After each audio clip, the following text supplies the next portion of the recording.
What is up, Breaking Bad fans? Kino here, and welcome to another day of Breaking Bad-tober. Today we're looking at the mid-season finale, Gliding All Over. Now, the episode opens with Walt at Vamonos Pest. Todd arrives, having disposed of Mike's car. Walt then reveals Mike's body in the trunk of his car. As they prepare to get rid of it, Jesse arrives unexpectedly. He asks about Mike and what they will do about Mike's guys now that he's out of the picture. Walt, however, coldly tells him that he isn't involved anymore and that he'll handle it. We can see that Walt is still bitter about him leaving. After the title, Hank meets with Dennis to negotiate a deal for his information. He tells him that with the lawyer cooperating and the money gone, all of Mike's guys are trying to get a deal for flipping. Meanwhile, Walt meets with Lydia at a cafe. Walt wants the name of Mike's guys, but she wants some assurance that he won't get rid of her as well. She offers to help him expand his business into the Czech Republic, which will double his profits. After accepting and guaranteeing her safety, she then gives him the names. However, when she leaves, we can see that Walt had ricin under his hat, showing that he was in fact planning on killing Lydia. Walt then meets with Todd's uncle Jack, who is part of a neo-Nazi gang. They then plan the operation to kill all 10 of the men within a 2-minute window. Jack complains that the logistics are too complicated, but Walt insists that this will go the way he wants it.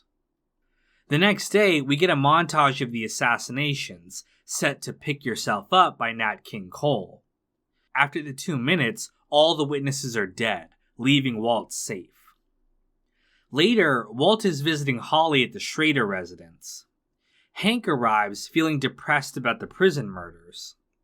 He talks with Walt about his previous job with the Forest Service, wondering if it was a better job than his current one chasing monsters.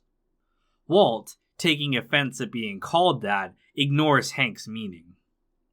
We then get another montage, this time set to Crystal Blue Persuasion by Tommy James and the Shondells. Walt and Todd resume cooking, and over the course of the 3 months, ramp up production and deliver the meth to be shipped overseas. Later, Skyler visits her children at the Schraders. Marie suggests to Skyler that it may be time to take the children back and begin healing their family.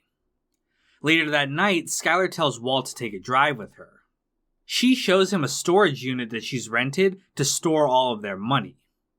Walt is taken aback by how much money he's made, as Skyler has no idea how much is even in there. She tells him that there's more money than they could ever use, and tells him that she wants this to end so that they can have their lives back. Later, Walt gets another MRI. Afterwards, he notices the paper towel dispenser he punched after receiving the news about his remission. He then drops by Jesse's house. They have a tense conversation, with Jesse suspicious of Walt. They reminisce about their old RV, reflecting on why they went down the path that they did. Before he leaves, Walt cryptically tells Jesse that he left something for him. Jesse is hesitant, but sees that it's the $5 million he was owed. He's relieved, thinking that Walt was planning on killing him this whole time. Upon returning home, Walt tells Skyler that he's out. She finally sees the truth in his eyes and believes him. Later, everyone gathers at the White residence for lunch. Everything is very calm and peaceful. However, when Hank goes to the bathroom, he finds Walt's Leaves of Grass book. He sees the note that Gale left for Walt, and as the episode ends, he finally puts it together that Walt is the man he's been chasing this entire time. This is the mid-season finale and the final episode of Season 5A. The final season of many shows are split into 2 in order to keep the viewers hooked longer and keep them paying for their subscriptions for another year. I also think there's some kind of contract reason why they call it Season 5A and 5B, because they would have to pay the actors more if they acknowledged that it was actually 2 seasons.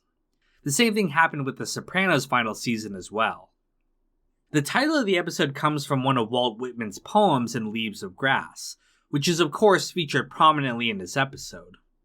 For what it's worth, The poem references death, but if you're interested in poetry analysis, I'm afraid you'll have to look for another channel. The prison killing montage was inspired by the baptism scene in The Godfather.